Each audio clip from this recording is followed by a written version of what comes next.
नमस्कार दोस्तों, मैं हूं अंतिमा की जिंदगी। स्वागत करती हूं दोस्तों अनीता पांडे के देहाती लोकगीत। दोस्तों आज हम और अनीता लेकर आए बहुत प्यारा सा दर्द भरा पचरा गीत। कैसे लगेगा कमेंट बताना, भरपूर सपोर्ट करना, प्यार आशीर्वाद दुलार भर भर के देना दोस्तों हमारे क्लिप पर, और ज़्यादा से ज़्यादा वीडियो को शेयर करना दोस्तों, ताकि हम लोग इस नवरात्रि में सफलता प्राप्त कर लें। धन्यवाद दोस्तों। मटिया के मूर्ति पे लाल की चुनरिया हो कि मनवा मोहैना, हो कि मनवा मोहैना। मैया के मोहनी मूर्तिया हो कि मनवा मोहैना, मैया के मोहनी मूर्तिया हो कि मनवा मोहैना।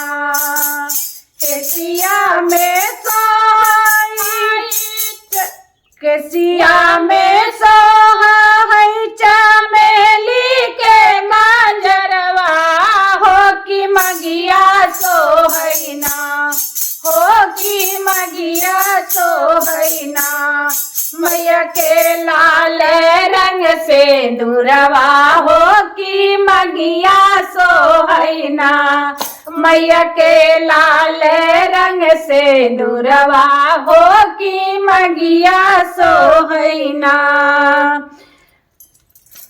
काली काली आँखिया में सोहई काजरवा हो कि माथे सोहैना, हो कि माथे सोहैना। मैया के लाल रंग बिंदिया हो कि माथे सोहैना, मैया के लाल रंग बिंदिया हो कि माथे सोहैना। गले बीचे सोहै मैया ढाउल के हरवा हो कि हथवा सोहैना, हो कि हथवा सोहैना। मैया के लाल राय चूड़ियावा हो कि हथवा सोहैना, मैया के लाली रंग चूड़िया हो कि हथवा सोहैना।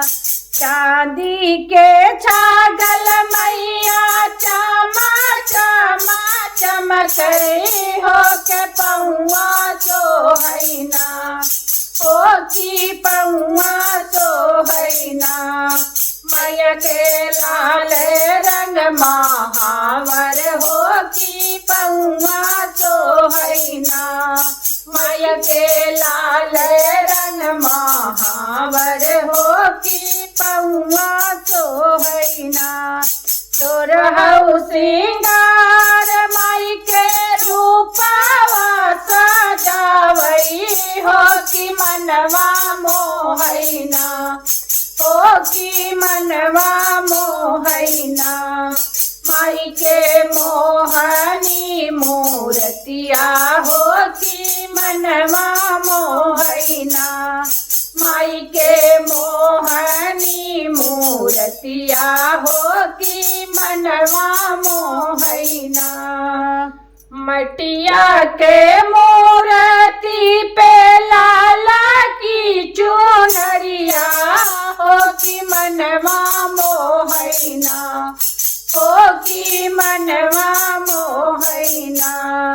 माया के मोहनी सूरतिया हो कि मनवा मोहैना, मैया के मोहनी सूरतिया हो कि मनवा मोहैना। बोलो माता रानी की जय। दोस्तों हमारा ये गीत कैसे लगा कमेंट बताना, भरपूर सपोर्ट करना।